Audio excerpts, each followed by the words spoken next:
¿Qué tal? Buenos días a todos. ¿Cómo les va?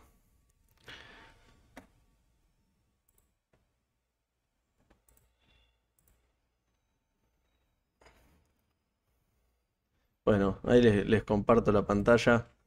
Vamos a aprovechar en este Morning Call para hacer un poco un repaso de lo que venimos viendo hasta ahora. Y bueno, yo creo que la semana pasada no tuvimos Morning Call y tuvimos un informe que es el que yo envié por mail. Ustedes lo debieran haber recibido ayer, debieran haber recibido por un lado el informe, el seguimiento de las operaciones, cualquier cosa, si alguno no lo ve me avisa. Por un lado lo que estamos viendo para esta semana y un poco cómo vienen las operaciones y las defensas, etcétera. Después, durante esta semana van a recibir un informe que tiene que ver más que nada con el histórico de las operaciones que se hicieron, que son hasta ahora las que venimos llevando. Es para que tengamos más o menos un ballpark de dónde estamos parados, ¿no? Hicimos unas 70 operaciones y unas 60 más o menos no se tuvieron que defender. Y de las 10 que tenemos que defender, estamos defendiendo ahora 7 u 8. Y hubo dos que se defendieron en el pasado. La verdad que hasta ahora no hubo mayores defensas ahí. Eh, Así que bueno, vamos a arrancar con esto que va a ser un poco. Vamos a ver primero el calendario de esta semana, los drivers, lo que hay que prestar atención, digamos. Hoy tenemos el informe de la actividad económica, que la verdad más allá del número, a mí me gusta un poco desglosarlo y seguramente a la tarde o mañana ya esté pasando algunos datos de qué es lo que nos marca la Fed de Chicago respecto a eso. Mañana vamos a tener la venta de nuevas viviendas. Miércoles, pedido de bienes durables. Esto nos va a marcar un poco el ritmo de la economía, cómo sigue. El jueves, peticiones de subsidios, que la verdad no se espera, al menos yo no espero que haya una suba en los subsidios por el momento. Y después vamos a tener el viernes, que va a ser un día con más volatilidad, que vamos a tener los ingresos por persona, esos personales, digamos, mercado laboral, tiene que ver eso. Lo que venimos viendo es que ahí viene incrementándose el ingreso reporte a reporte. Y después vamos a tener a las 11 la conferencia de Powell y el sentimiento del consumidor de la Universidad de Michigan. Esos son indicadores interesantes y bueno, lo que diga Powell va a ser un poco, va a generar volatilidad en el mercado. Vamos a ver un poco los diferentes mercados que están hoy dominando o que son drivers, ¿no? El real estate, como decimos siempre, es un indicador en sí mismo, es un mercado, pero es un mercado que generalmente es leading, o sea que se adelanta al resto de los mercados y que además nos marca muy bien generalmente cómo está la situación de la economía en general por la masividad que tiene el real estate en la sociedad norteamericana, ¿no? Porque toca dos puntos. Toca por un lado los activos de las familias y por el otro lado el mercado de crédito con las hipotecas. Entonces, un cambio en los precios de real estate y en las tasas de la Fed genera que bajan los activos, o sea, los activos que tienen las familias, y por el otro lado y en simultáneo le incrementan las deudas, o sea, suben los pasivos. Bueno, eso obviamente tiene un golpe, además un impacto muy grande. Piensen que hipotecas a 20, 30 años, 10 años, una pequeña suba en la tasa de interés de hoy hace que podemos hablar tranquilamente de que el valor de la hipoteca del pasivo se duplica, ¿no? Con lo cual es por eso que también tiene mucho sentido mirarlo. Lo que estamos viendo es los inventarios de vivienda a la izquierda, o sea, cómo vienen los stocks de la venta de viviendas. Y a la derecha lo que estamos viendo es la oferta que tenemos de vivienda. Hasta ahora veníamos viendo que había pequeños, vamos a llamarle diferencias con los estacionales, los seasonal de los otros años, y ahora lo que estamos viendo es que esta diferencia se está ampliando mucho, ¿no? En estos meses que venimos viendo diferentes tipos de reportes, estamos viendo que ahora sí la línea azul está cambiando bastante el 2022 respecto a los años anteriores, ¿no? Al menos la tendencia, no tanto el número absoluto, pero sí la tendencia, que es lo que más vamos a estar mirando. A la izquierda tenemos los listados activos en Realtor, que es una de las empresas, digamos, más conocidas, en donde todo el mundo publica.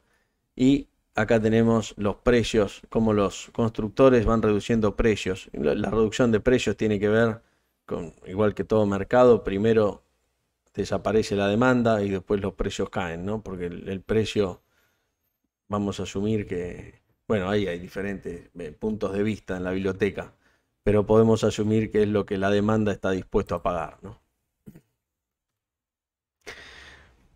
Entonces ahora la duda que surge, o lo que tenemos en juego es, ¿qué es lo que está pasando? ¿Es el fin de un ciclo o es una pausa en el ciclo? ¿No? Acá tenemos los diferentes ciclos económicos del real estate, cuánto duró cada uno, y estamos viendo este ciclo que viene desde la crisis del 2008, ¿no? Sin parar. Y bueno, recién ahora estamos viendo el principio de lo que no sabemos si es una pausa o es un cambio de ciclo. Vamos al mercado laboral. El mercado laboral lo que estamos viendo es diferentes fenómenos luego de- del shock, digamos, que generó el COVID. Lo que en Estados Unidos, lo que estamos viendo acá en pantalla es cómo la deslocalización, digamos, la descentralización laboral estuvo limitando, digamos, la suba de precios en Estados Unidos. Eh, Estados Unidos, al tener una moneda fuerte y poder llevar un montón de empleo, tenerlo, hacer outsourcing, digamos, de ese empleo, bueno, ayuda mucho a que las empresas no tengan una inflación de costos, no tengan una suba de costos y entonces no lo tengan que, o puedan ser más competitivos y no tengan que llevarlo a precios. Pero ¿qué pasa? Parece ser que eso actualmente se está dando vuelta. Eh, Hay una tendencia, esta tendencia de deslocalización que ya no se estaría dando. La verdad yo los motivos en este caso no los conozco, lo que sí sé es que esto es lo que está sucediendo, esto es lo que está viendo el mercado y eso tiene un impacto o hay que vigilarlo porque puede tener un impacto inflacionario. Acá estamos viendo los costos laborales y cómo los costos laborales la verdad es que están teniendo un pico ya desde hace unos meses largos y esto obviamente va a presionar sobre la inflación. Y si nosotros, perdón, venimos viendo cómo los salarios vienen subiendo, es un indicador de que esa presión se mantiene activa por ahora, ¿no? Los inversores que son dueños de negocios, digamos, y hacen inversiones en private equity, en empresas, en startups y demás, lo que están viendo como el mayor de los riesgos entre estas preguntas que tenemos, ¿no? en pantalla es las restricciones laborales, digamos, la falta de empleo, digamos, no la falta de empleo, perdón, la falta de empleados, digamos, diferentes restricciones que hay a nivel empleo lo ven como uno de los mayores riesgos que están viendo. Este es un indicador de Fed, que es la Reserva Federal de San Luis. Nos está marcando los estadounidenses que tienen 2 o más trabajos a tiempo completo. Más allá del número también lo que miramos es la tendencia y cómo la tendencia ha ido cambiando y cómo estamos en un máximo, ¿no?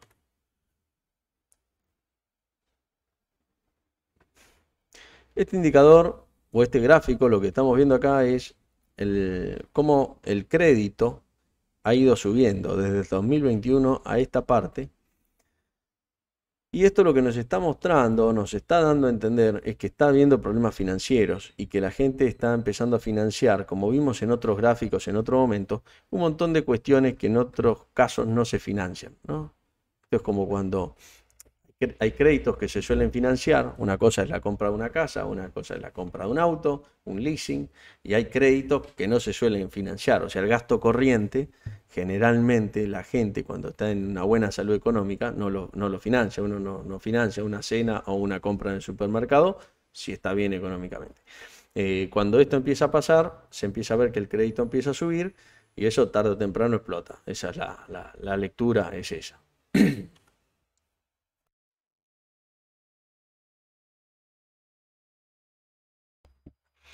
Acá estamos viendo la tendencia de la confianza del consumidor. En realidad es el sentimiento económico en este caso. No lo quiero confundir con los otros, con las otras indicadores, ¿no? Si no, se va a generar una confusión.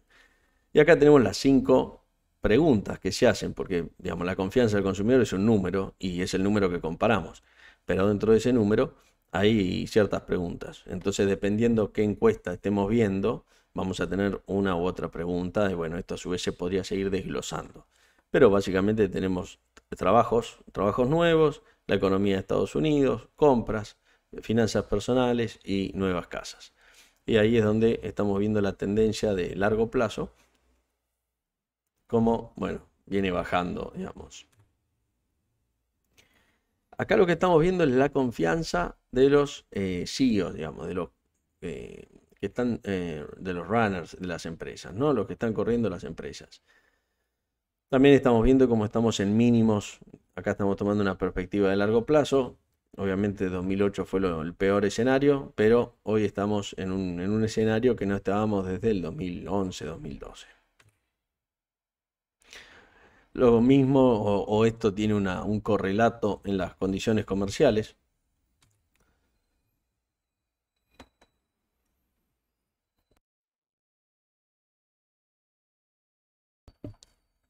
Y acá lo que estamos viendo es el impacto que estamos viendo del mercado en la tasa federal. A la izquierda es la tasa de la Fed, lo que el mercado estima que la Fed va a hacer. Implícitamente esta es la curva de los futuros, ni más ni menos. Esta, para los que la venimos siguiendo, o los que vienen siguiendo en Trader Pro, lo venimos siguiendo siempre esto, y van a ver, si recuerdan, si no yo después en algún caso voy a ver cómo lo puedo subir, pero como la tasa de la Fed del mercado venía semana tras semana, inversamente a esto venía achicando lo que pensaba que iba a ser la suba de tasas, ¿no?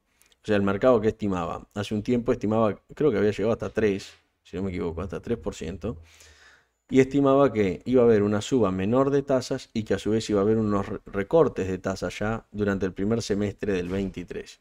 Y ahora lo que estamos viendo es que eso no es así, digamos. No estamos, el mercado está asumiendo que va a haber una suba un poco más alta y que no va a haber recortes en el primer semestre. Acá lo que estamos viendo es, lo que nos dice esto es que la inflación podría llegar a bajar, pero así todo la Fed podría llegar o debiera tardar un poco más en subir la tasa, ¿no? Para estar bien seguros de que la inflación tenga un punto de anclaje en ese 2%. Con lo cual es esperable que la Fed no baje la tasa, al menos de lo que se desprende de lo que la Fed dice. Acá es importante, voy a hacer un último punto acá, es importante mencionar que el mercado, en algún caso, se entiende que está asumiendo, digamos, hay una diferencia entre lo que la Fed está diciendo que va a hacer y lo que el mercado está interpretando, ¿no? Esa diferencia es visible en los precios. Entonces, de ahí surge la duda de qué está viendo el mercado y por qué esta diferencia. Lo que pasa en estos casos, o lo que algunos analistas ven, es que el mercado está asumiendo lo que se llamó durante muchos años el put de la Fed. El put de la Fed es un concepto en el cual la Fed, cuando ve que el mercado se cae por suba de tasas o algo, se vuelve para atrás, digamos. Bueno, no quiere que caiga el mercado tanto y hay un punto, un nivel en el mercado en donde la Fed sale y recorta las tasas para que el mercado no siga cayendo. Entonces, por eso se le decía el put de la Fed, si bien no existe un put propiamente dicho, pero se asume que, o se asumía durante años, fue así, en donde, bueno, si el mercado cae tanto, la Fed algo va a hacer, ¿no? Es como estas empresas cuando decían demasiado grandes para caer, o decir, bueno, mira, esto no va a pasar, alguien los va a salvar, y bueno, ese es un poco el escenario frente al mercado, ¿no? El mercado decía, bueno, si esto cae tanto, algo va a hacer la Fed, va a bajar las tasas o algo, y le va a meter un poco de, de papota para que suba. Entonces asumimos que hay un put de la Fed. Y eso es lo que en algún punto el mercado puede estar asumiendo. Y bueno, a medida que la Fed, lo que está haciendo la Fed en las diferentes declaraciones, es diciendo que esa suba de 75 basis no fue un pivot point y que va a seguir trabajando para que la inflación baje. Bueno, eso la verdad es que también hay que verlo, porque hay que ver qué pasa, ¿no? Con esas declaraciones y si después realmente también se cristalizan, ¿no? Acá lo que estamos viendo es la tasa, pero de Inglaterra. O sea, la tasa SONIA es el tipo de interés que se aplica a las transacciones en libra esterlina, porque en Londres está pasando, en Inglaterra está pasando lo mismo, inflación alta, suba de tasas y como el mercado está, pero acá lo que vemos es que el salto es bastante grande y como el mercado también está priceando una suba de tasas cada vez más grande. Acá lo que estamos viendo son los bonos del Tesoro inglés, en este caso se llaman gilts, y se llama gilts porque antiguamente cuando estaban las planchas de bonos tenían los bordes dorados, ¿no? Y viene de Gilded Edge, bordes dorados básicamente. Acá lo que tenemos en pantalla es cómo están subiendo las tasas y cómo está subiendo la tasa a 2 años, porque se entiende que estos son los más sensibles a la suba de tasas del Tesoro. La inflación del Reino Unido, digamos, está superando la de la eurozona y acá estamos viendo los componentes que están impactando más fuerte en esta inflación. Hay que destacar el caso de la energía, ¿no? La energía es un punto no menor en este caso. Después la vamos a ver desagregada. Confianza del consumidor lo tenemos en mínimos, digamos, y por ahora lo que se está viendo también es una caída en las ventas minoristas. Seguimos hablando de Inglaterra, en este caso el Reino Unido. Vamos a la eurozona. Alemania, estamos viendo que el precio de los productores, digamos, el índice de precios de la producción está superando las previsiones.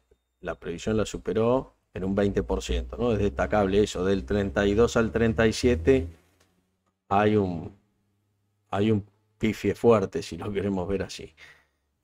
No es menor, no es que lo superó por el 0,2, no, es un salto grande. Esto lo que nos marca es presión inflacionaria sobre precios. Digamos, al productor le suben los precios, algo tiene que hacer y lo que tiene que hacer es subir los precios, no le quedan muchas alternativas. Con lo cual, bueno, esto es un indicador leading de lo que puede suceder con los precios después, ¿no? Acá estamos viendo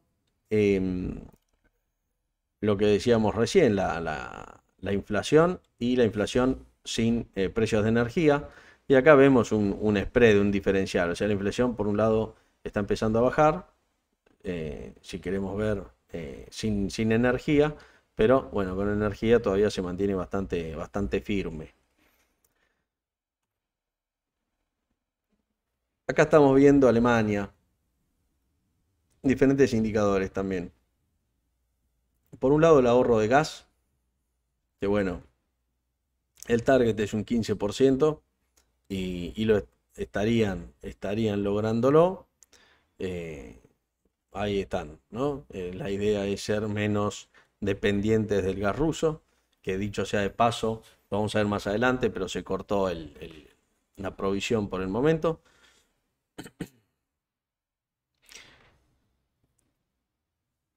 Acá estamos viendo el mercado laboral.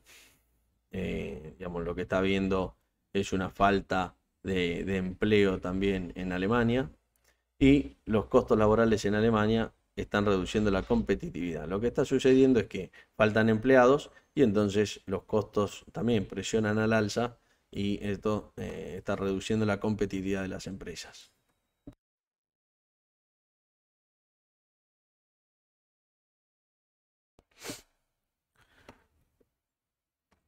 Producción de energía nuclear en Francia.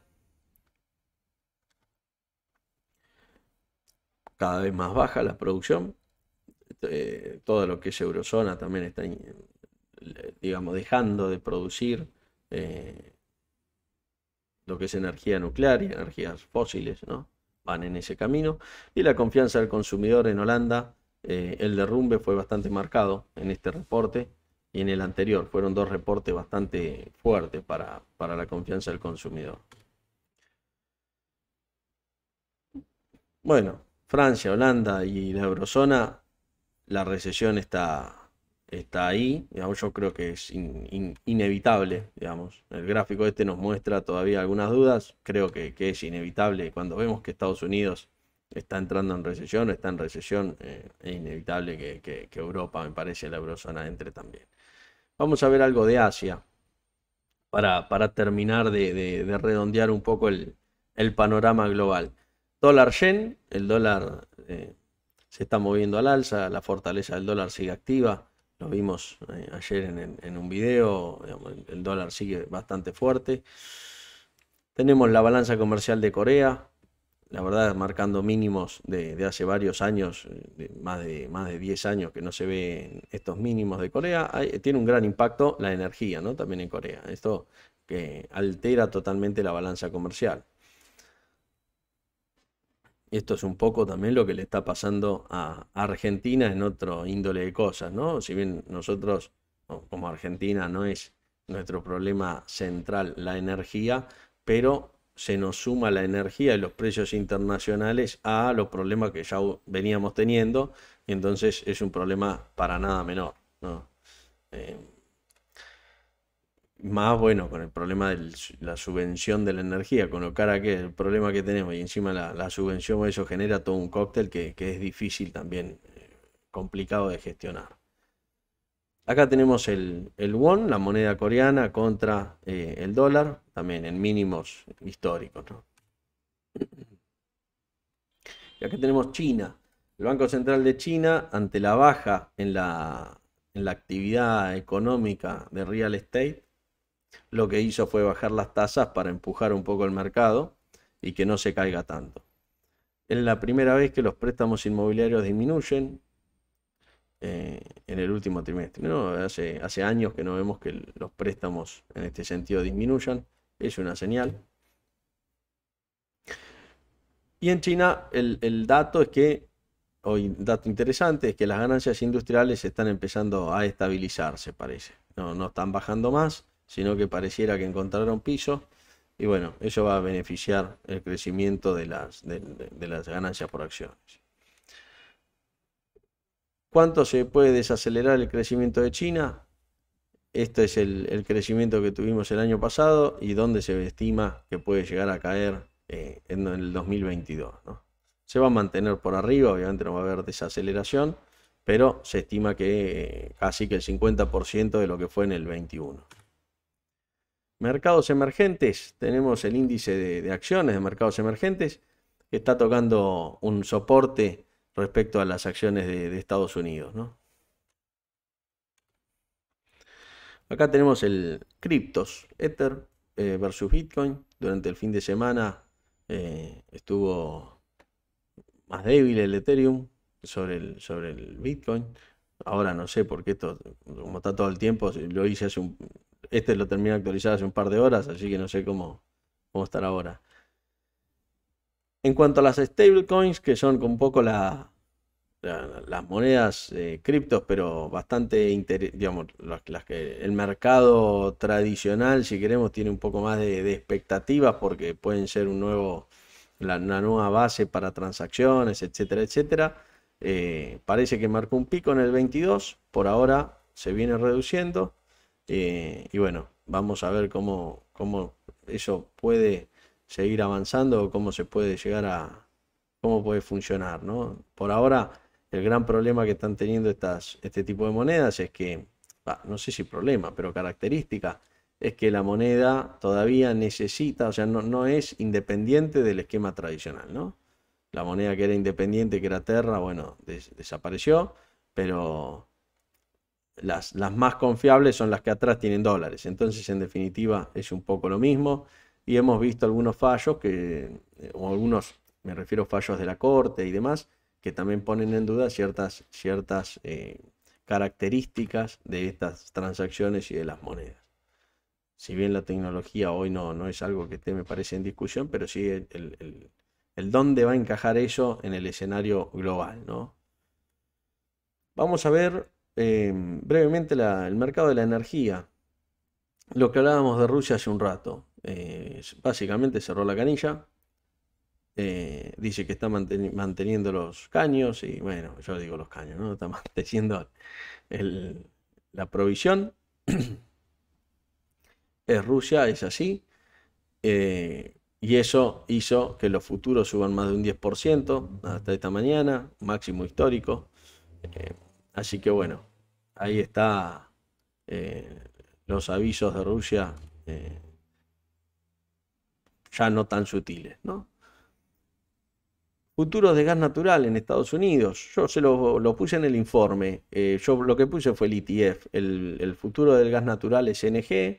eh, y el ETF creo que era UNG. Siempre me los confundo, pero resistencia la semana pasada. Parece que van a la baja. Los inventarios están un poco cortos. La verdad es que hubo baja en los inventarios. Lo estamos viendo acá. Pero bueno, no es nada. Por ahora no es nada que llame mucho la atención. Eh, Digamos, si bien no es, bueno, obviamente que el cambio en inventarios afecta al precio, ¿no? Pero eh, no es nada alejado de los márgenes habituales, como podrán ver. La línea gris oscura es el promedio de los últimos 5 años y ahí el gris clarito es el mínimo y el máximo de los últimos 5 años, ¿no? Por ahora no hay nada alejado de lo que se ve habitualmente. Y ahora pasamos al mercado de acciones. Eh, Hoy el futuro los futuros, digamos, estaban bastante pesados, cayendo. Vamos a ver cómo se desempeñan durante el día, lo que está pasando, lo que veíamos la semana pasada, lo hablábamos, ¿no? Hubo un cambio de percepción en el mercado. eh, de hecho, yo creería que ese cambio se dio el miércoles.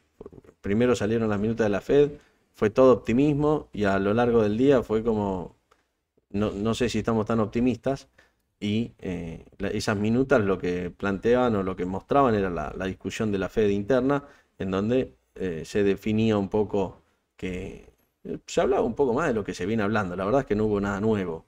Pero bueno, el mercado le empieza, como que se empieza a tomar en serio, si lo queremos poner en estos términos. Vamos a ver, el mercado generalmente de equity, con las tasas elevadas, con las tasas reales elevadas, no son generalmente atractivas para el mercado de equity porque hace que el mercado se vaya hacia otros activos. Con lo cual sale de las acciones y las acciones eh, no performan bien. Acá lo que estamos viendo son los bonos a 10 años. Los TIPS, que son los que tienen cobertura contra la inflación, son análogos al ser local, ¿no? Tienen ajuste por inflación contra el Standard & Poor's. Y acá lo estamos viendo contra el Nasdaq.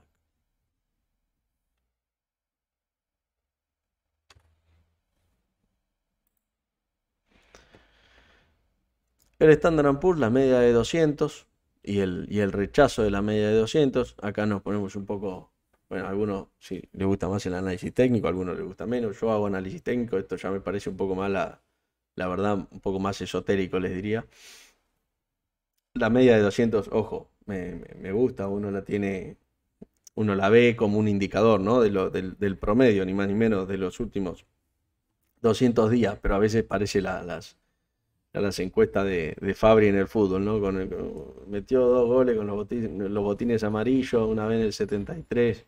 Bueno, eso lo dejo a criterio de cada uno qué importancia le da. Pero siempre está bueno o es interesante ver dónde uno está parado frente a los últimos 200 días, que es casi un año, ¿no? 250 días sería un año, pero bueno, estamos ahí. Acá tenemos, bueno, las veces que sucedió esto en la media de 200, que es un poco la historia de las veces que pasó y cuál fue lo que sucedió con el Standard & Poor's.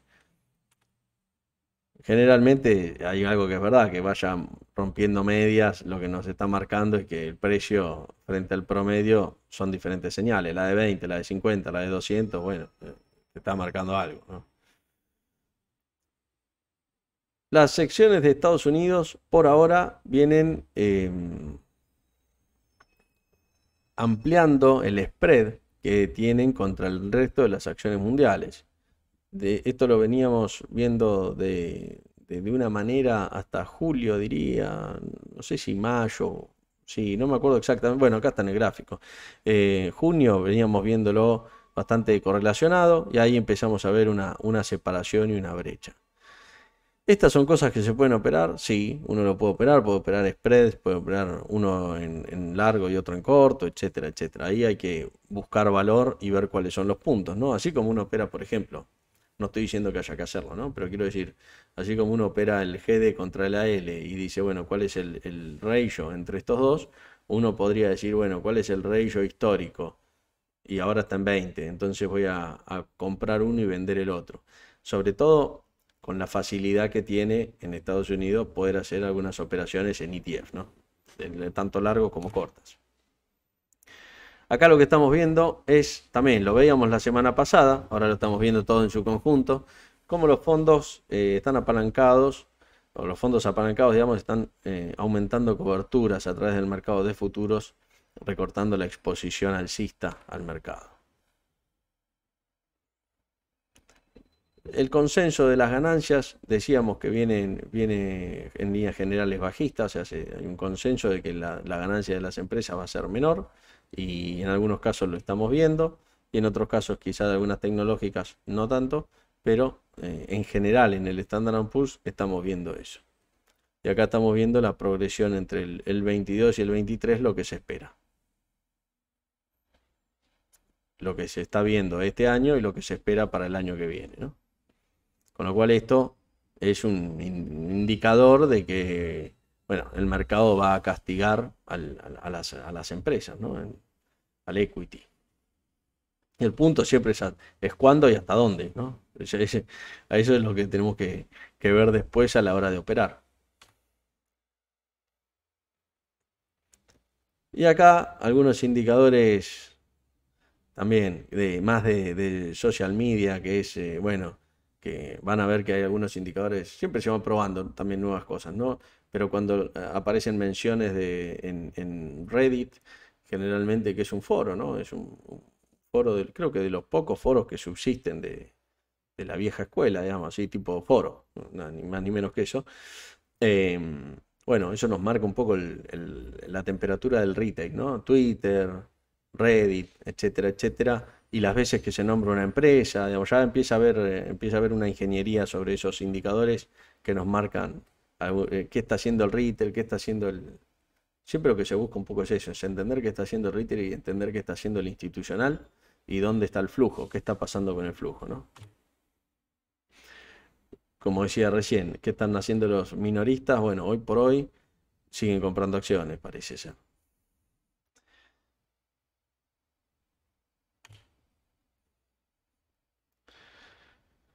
Y acá tenemos un resumen de los fondos. Lo que se toman son diferentes fondos y se ve qué está pasando con el mercado. Si el mercado está comprando fondos que se enfoquen en Estados Unidos, que se enfoquen en emerging markets, que se enfoquen en Japón, Europa, etcétera, etcétera, y se compara y de esa forma uno ve a dónde van los flujos, ¿no? Siempre los flujos son como la energía, ¿no? Se van transformando, en realidad no desaparece la plata porque el que sale tiene que entrar otro. Pero uno ve hacia qué fondos cuando uno toma los fondos, digamos, comunes de inversión, si se quiere, es ahí donde uno ve dónde va la plata, ¿no? Porque el fondo en algún punto sí tiene asset under management, entonces recibe fondos o pierde fondos. Y cuando uno suma todos, tiene este tipo de indicadores. Y acá vamos a hacer ya vamos a ir terminando un paneo general de qué es lo que estuvimos viendo la semana pasada, básicamente. Por sectores, real estate, servicio de comunicación, materiales. Los que mejores performaron fueron utilities, energía y consumer staples, que son, bueno, consumibles, digamos. Y después tenemos los high beta, son los que más perjudicados fueron. Es esperable, es esperable. Sabemos que justamente lo veníamos diciendo en estos días, que por ejemplo todos los que sean high beta van al estar el beta, como sabemos, es cómo performa el activo frente al índice en el que se lo compara. Y bueno, si tenemos un índice que va para abajo, los high beta van a ir para abajo más fuerte. Así como si el índice fuese para arriba, son los que mejor andarían, ¿no? Digamos, eso es lo esperable. podría llegar a no suceder, pero es lo esperable, ¿no? Por eso son high betas. Lo que se toma es una correlación de los últimos, del último periodo de años, o del último año, de los últimos 2, 3, 5 años, y se compara cómo performa ese activo frente al índice. Acá tenemos las tecnológicas de este informe, digamos, de las más, que más vemos. Cisco es la única que anduvo defendiendo los porotos, las otras, bueno, y Meta fue la que peor performó. Y Apple, bueno, Apple estuvo ahí. Y acá tenemos mercado de crédito. ¿Qué está pasando con el mercado de crédito? Generalmente todos a la baja. Y bueno, tenemos los diferentes índices de mercado de crédito, high yield, corporate, emerging markets, etc. Y acá tenemos los treasuries a 10 años, ¿no? Para finalizar, tenemos el 2022 hasta a julio, digamos. Es la primera vez, digamos, en años que el e-commerce global pierde, digamos, no crece, decrece. Es verdad que tiene una vara alta con el año 2021, año de pandemia, ¿no? Pero, bueno, nada, lo dicho, este año por H o por B, parece ser que el forecast es que no va a crecer, que va a haber un decrecimiento del 2,5. Así que ahí, acá terminamos con nuestro Morning Call.